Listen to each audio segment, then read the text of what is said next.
bersama saya Hardianti Lestari Hamid dengan NIM 2005 01502023 dari Program Studi Pendidikan Bahasa dan Sastra Indonesia, Fakultas Bahasa dan Sastra, Universitas Negeri Makassar. Video ini dibuat untuk memenuhi tugas mata kuliah yakni pengembangan dan pembinaan bahasa Indonesia. Sebelum saya memaparkan contoh-contoh kalimat efektif, saya akan menjelaskan sedikit apa itu kalimat efektif beserta ciri-ciri pada kalimat efektif.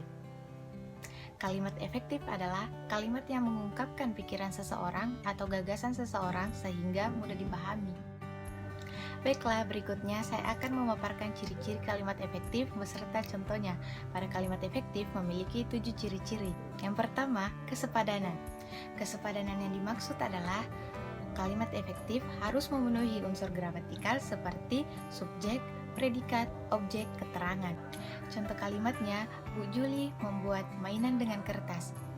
Bu Juli sebagai subjek, membuat sebagai predikat, mainan sebagai objek, dan dengan kertas sebagai keterangan.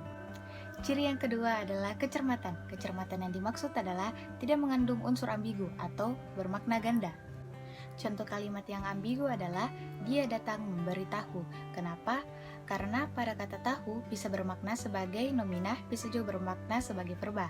Makanya kita harus memberi keterangan seperti kalimat dia datang memberitahu informasi. Ciri yang ketiga yakni kehematan. Kehematan yang dimaksud adalah hemat dalam menggunakan kata, frasa atau bentuk lainnya yang dianggap tidak perlu, tetapi tidak menyalahi aturan tata bahasa. Contoh kalimat yang boros adalah semua buku-buku itu miliknya. Menurut saya, tidak usah lagi menggunakan kata semua, karena pada kata buku-buku telah menjelaskan bahwa itu adalah jamak. Maka, kalimat yang benar adalah buku-buku itu miliknya. Ciri yang keempat adalah kelogisan. Kelogisan yang dimaksud adalah ide kalimat mudah dipahami, seperti kepada waktu dan tempat saya persilahkan. Kalimat tersebut adalah kalimat yang tidak efektif dan tidak logis, karena yang dipersilahkan adalah waktu dan tempat. Padahal harusnya kepada Bapak dan Ibu saya persilakan. Ciri yang kelima adalah kesatuan dan kepaduan.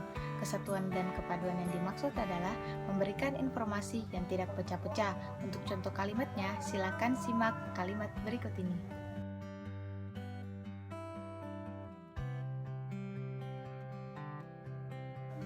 Ciri yang keenam yakni kesejajaran atau keparalelan.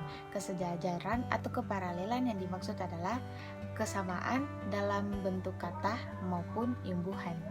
Contoh kalimat yang tidak sejajar adalah memakai masker, mencuci tangan, dan berjaga jarak. Kalimat tersebut salah karena pada bentuk kata pertama dan bentuk kata kedua memakai prefiks me, sedangkan bentuk kata ketiga yaitu memakai prefiks ber.